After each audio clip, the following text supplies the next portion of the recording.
Good afternoon. My name is Karl.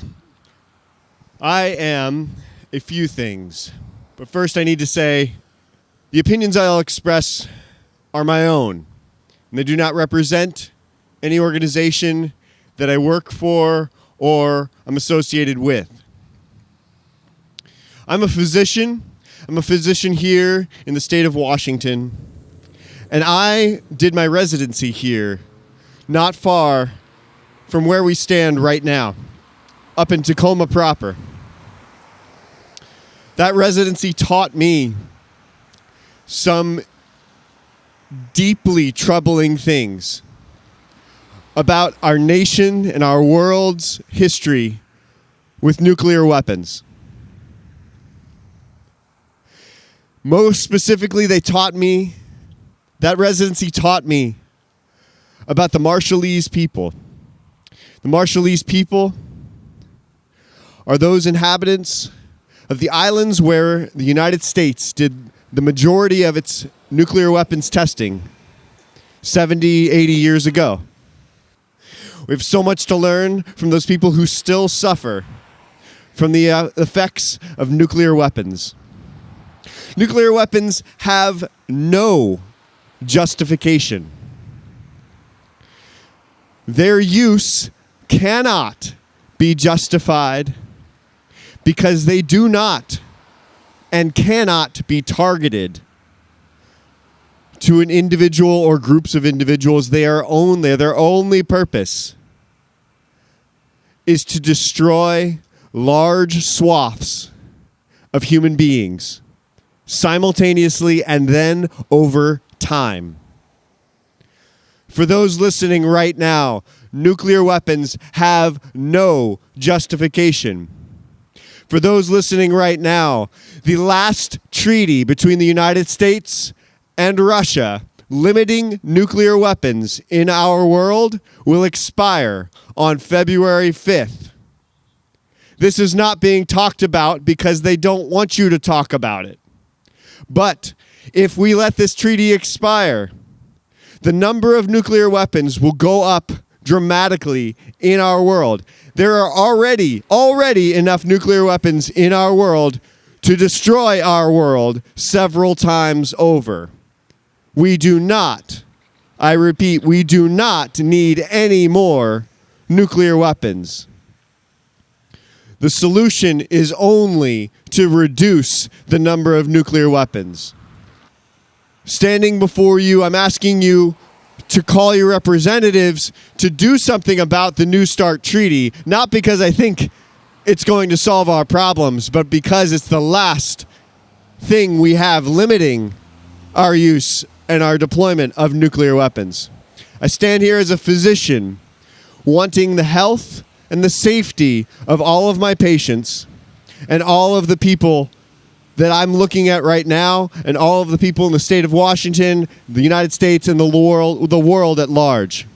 I say this as a representative of Northwest Against Nuclear Weapons, Washington Physicians for Social Responsibility, Veterans for Peace, the Union of Concerned Scientists, and several other organizations. I ask you, anybody who can hear this message, please, tell everyone you know, tell your representatives, tell anybody with any power. We need to restart negotiations on the New START treaty that has been in place for several decades. We need a way to walk back ourselves from the brink of nuclear disaster.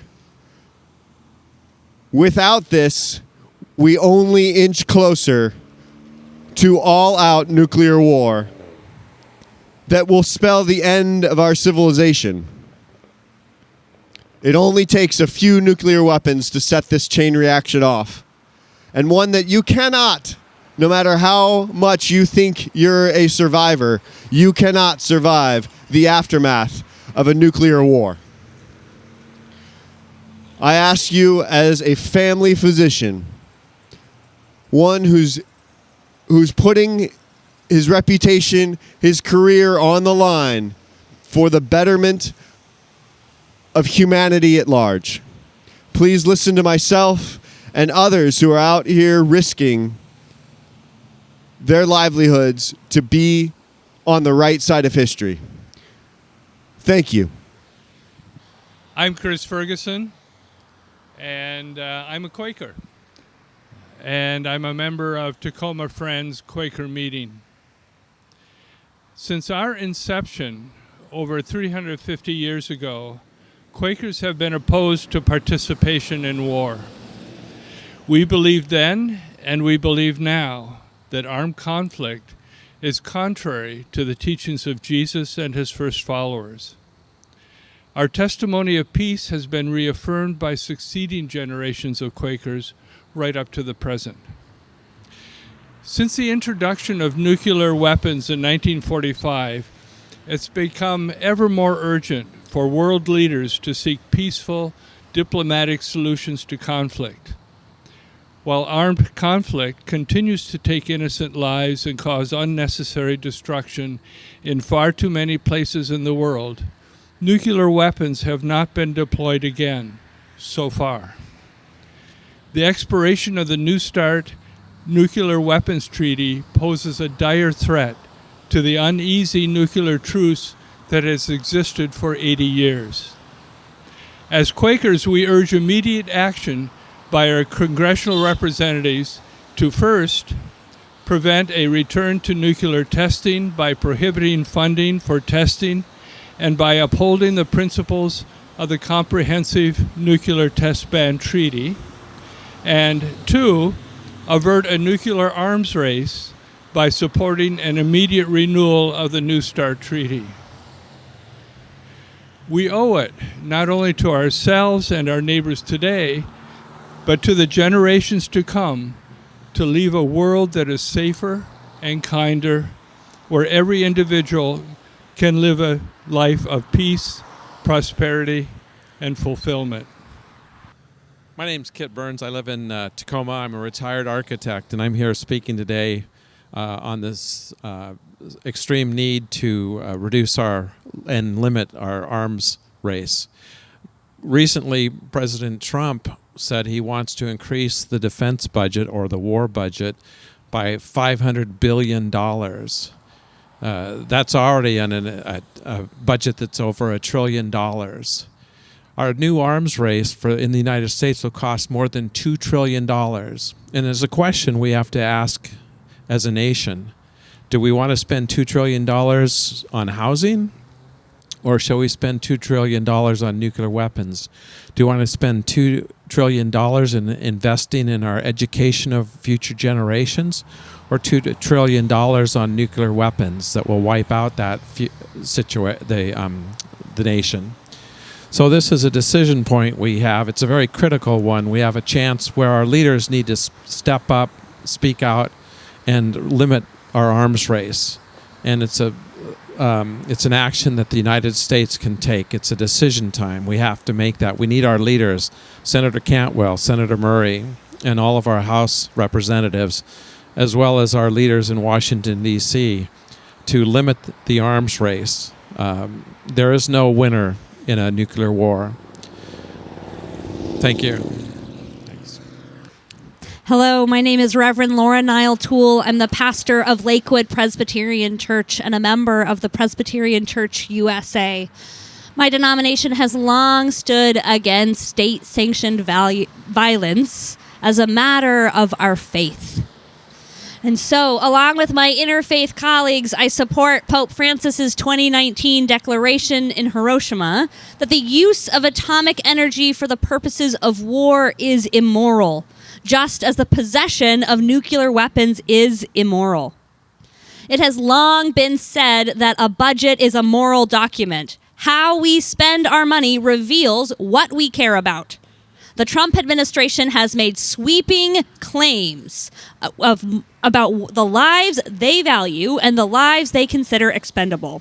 We are told that there isn't money for health care or child care or elder care. There isn't money for the arts or foreign aid or mental health, and yet we spend $50 billion a year on our nuclear arsenal. We're posed to spend $1.7 trillion over the next 2 decades enhancing this nuclear arsenal, all while slashing community services that actually lead to flourishing lives. Spending these atrocious amounts of money on weapons of mass destruction at a time of such critical need in this world is contrary to our moral values. So I call upon this administration and Congress, in particular, to extend the New START treaty between the U.S. and Russia, which is about to expire, but also to restrain this plan to modernize our nuclear arsenal and to ratify the 2017 United Nations Treaty on the Prohibition of Nuclear Weapons. These are moral imperatives for any leader of good conscience, and especially for those in this administration who claim they want a Christian nation. If they want a nation formed on the politics of Jesus of Nazareth, then I commend them to begin by laying down their arms and foregoing the use of nuclear weapons. Thank you. Hi, my name is Eric. I'm a member of South Sound About Face. We are a group of post-9/11 veterans organizing for an end to imperial wars and an end to militarization at home and abroad. The continued proliferation of nuclear weapons is deeply at odds with these goals. To undo militarization at home, we have to understand the frontier for what it was: violent dispossession and seizure of indigenous lands. A reversal of militarization requires a reversal of the process of acquisition or land back, plain and simple. We have the opportunity to choose this future. When these lands are exploited with mines and fossil fuel extraction or contaminated with nuclear waste, we narrow our opportunity to do that. The endpoint of these colonial attitudes is reflected today as the Trump administration threatens Greenland with military action. Abroad, the Cold War logic of mutually assured destruction always relied on an international order with 2 superpowers making generally rational decisions. This was never really true, but it has never been more clear than now. With the fall of the USSR, the rise of China, and a U.S. pivot from the liberal Western international order, the stewards of the world's largest nuclear stockpiles are dangerously reactionary and volatile. An arms race now would only further exacerbate the tensions in a world on the brink. In conclusion, nuclear weapon proliferation poses no assurances, only threats. It can offer no peace, only war, and makes more war inevitable and more unbearable. It undermines the future we all hope to build. If used for their design purposes, the nuclear weapons could send a world on the brink over the pale and to make it irretrievable. Refer to the Northwest Against Nuclear Weapons Coalition, talk to your leaders, and let's put it into nuclear proliferation today. Thank you. Hello, my name is Lauren Bisplinghoff. I am the choir director and worship chair at the Unitarian Universalist congregation here in Tacoma. I'm also the lead singer, front woman singer, songwriter for Petrichor, which is a local Tacoma band. And I am founding the Liberation Beyond Borders Humanity Unchained collective. Thank you for being here today. I speak as a Unitarian faith leader and as a person of indigenous ancestry, O'odham and Pima, with roots in Colombia and Venezuela, indigenous lineages, and as the founder of Liberation Beyond Borders, Humanity Unchained, a nonprofit currently in formation dedicated to human rights, community protection, and healing from state violence and displacement. I want to be very clear about where we are here. On February 5th, the New START treaty, the last remaining nuclear arms control agreement, expires. If it is allowed to lapse without renewal or replacement, no binding limits on deployed nuclear warheads, no verification mechanisms, no transparency, and no enforceable guardrails against escalation. This is not a technical oversight. It is an existential failure. A renewed nuclear arms race does not create safety. It accelerates instability, heightens the risk of catastrophic miscalculation, and pours fuel on an already raging global dumpster fire. At a moment when our nation is struggling with climate collapse, economic precarity, and democratic erosion, expanding nuclear arsenals is reckless and profoundly dangerous. We are told this is about security, But security built on perpetual threat is not security, it is coercion. History shows us something else. When a nation prepares endlessly for war, that logic does not stay overseas. It embeds itself into the land use, policy decisions, and how people are treated at home. We see this clearly in the production chain of nuclear weapons, which begins not in abstract strategy rooms, but in real places on real land inhabited by real people. Here in Washington State, the Hanford site remains one of the most contaminated nuclear locations in the world. Decades of plutonium production left behind millions of gallons of radioactive waste, leaking storage tanks, contaminated groundwater flowing towards rivers, the Columbia River in particular, and a cleanup effort that has stretched across generations with no true end in sight. Communities downstream, many of them rural, working class, and indigenous, have lived with the elevated cancer risks and ecological damage while being told this sacrifice was necessary for national defense. In the Southwest and in the inland Northwest, uranium mining has followed a similar pattern. On the Spokane Reservation, open pit uranium mining has left behind exposed pits, radioactive tailings, and permanently scarred land, sacred land. These sites were not fully remediated. They remain open wounds, leaching toxins into the soil, the water, and increasing rates of cancer and respiratory illness, and rendering traditional food and water resources unsafe. Across the Southwest, indigenous communities have been surrounded by abandoned uranium mines, often unfenced, unmarked, and untreated, especially on the Dene land, where children play, livestock graze, and groundwater is contaminated. This is not history. This is ongoing harm and genocide.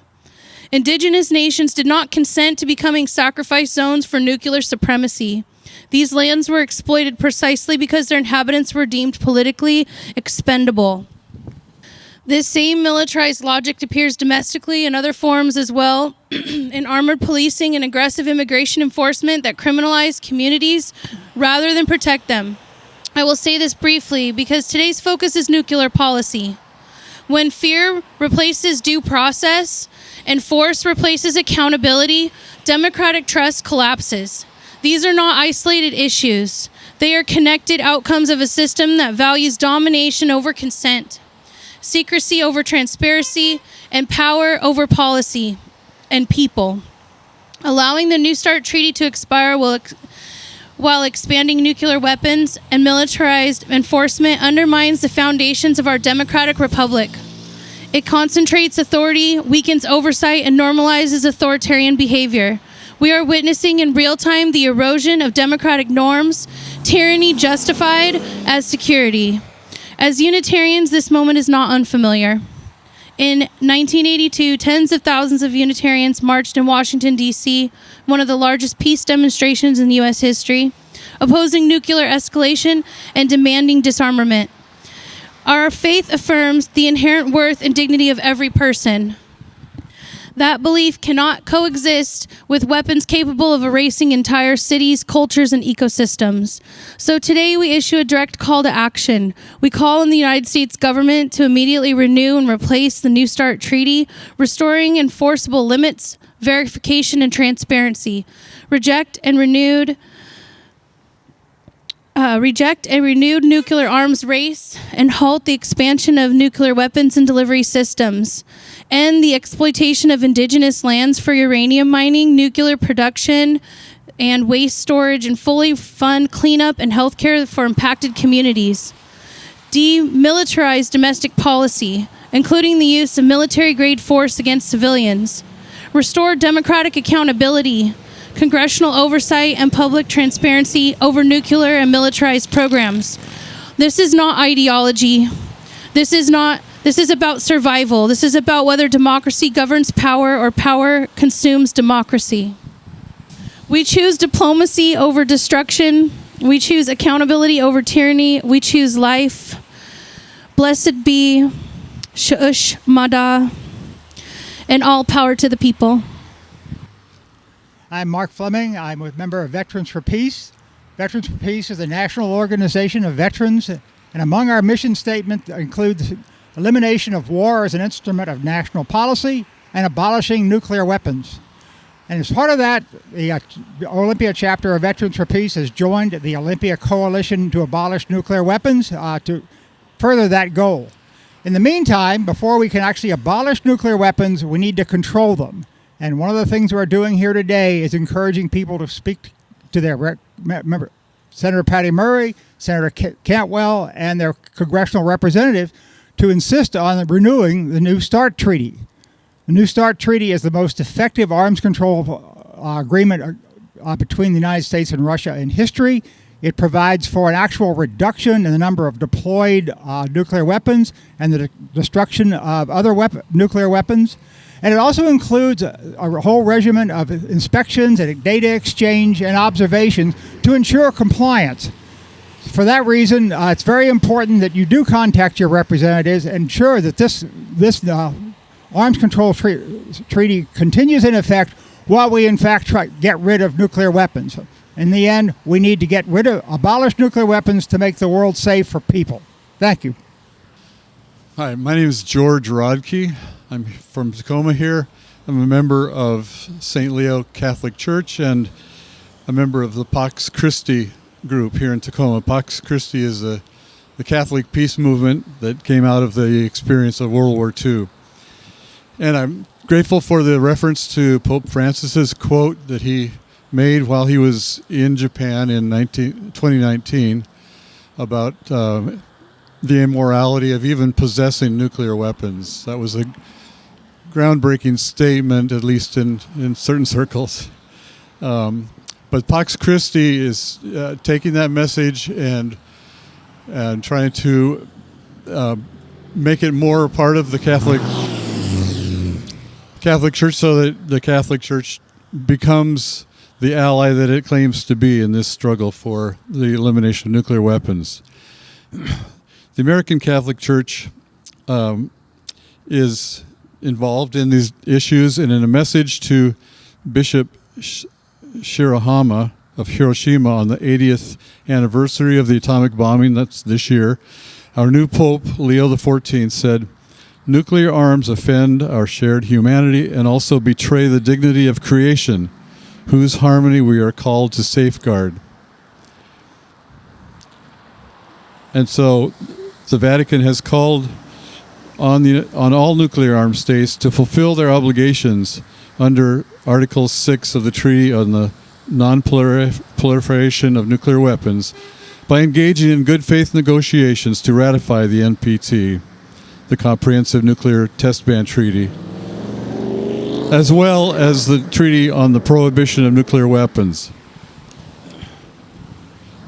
As the Church and others observed on the World Day of Peace, January 1st, Pope Leo XIV reflected on a world marked by fear, militarization, and the threat of war. In his first message for this observance, he addressed the seriousness of the moment while proposing a vision of peace that is unarmed and disarming, resisting violence not through force, but through moral clarity, dialogue, and the conversion of hearts. That phrase, unarmed and disarming, is one that he spoke in the first very few minutes of his pontificate. And a few more words from Pope St. John Paul II. This is probably from the 1990s. "Peace is not a utopia, nor an inaccessible ideal, nor an unrealizable dream. War is not an inevitable calamity. Peace is possible. And because it is possible, peace is our duty, our grave duty, our supreme responsibility. Certainly peace is difficult. Certainly it demands much goodwill, wisdom, and tenacity. Peace, entrusted to the responsibility of men and women, remains even then a gift of God." So in closing, this is his closing prayer. "God of peace, may peace reign in our hearts and in the hearts of all people, that we may work for a culture of life, a culture of trust, and a culture of peace, so that never again may we experience the incandescent burst of nuclear war that the world saw in Hiroshima and Nagasaki, which left behind only shadows and silence where life was once abundant. May your mercy be upon us as we solemnly remember all those whose lives have felt the tragic imprint of nuclear weapons. We pray this to the God of peace. Amen. My name is Joanne Dufour, and I am a member of the Olympia Coalition to abolish nuclear weapons. We're only a small group here today. You've heard some marvelous voices of what we need to do. But let me just add to that. We are part of a much larger voice that is pleading for the same goal. And the New START Treaty is one of those goals that we want because, in fact, it worked. It was a treaty that worked, and we want to continue the treaty to get more abolition of our stockpiles. And that's what happened when the New START Treaty went into effect. So you want the positive, to see the positives. And there's more positives. There are voices around the world that are sponsoring and have already signed on to half the world's government signed on to the treaty to prohibit nuclear weapons. These countries are meeting together to enforce this treaty, to plead with the 9 countries to ratify the treaty and enforce it and eliminate their stockpiles. This is a very, very positive and encouraging step. We want that hope for the world. We need your help. We ask for your help, and we thank you for your help. We know we're all in this together, and we want a better world. So God bless America, God bless the planet, and God bless you all. Thank you. All right. Yeah, so this is one of 4 billboards we've rolled out this month. We're trying to get our members of Congress on record saying that they support renewing these limits. So who are our members of Congress here? Emily Randall and then Marilyn Strickland. Neither of them have said anything. That's a problem. This expires very soon. So I encourage everybody to take action. Write, call, do whatever you can. And let's see if we can make sure that this doesn't expire without a fight. And I think all of you coming today shows that we're not going to let that happen. So thank you very much.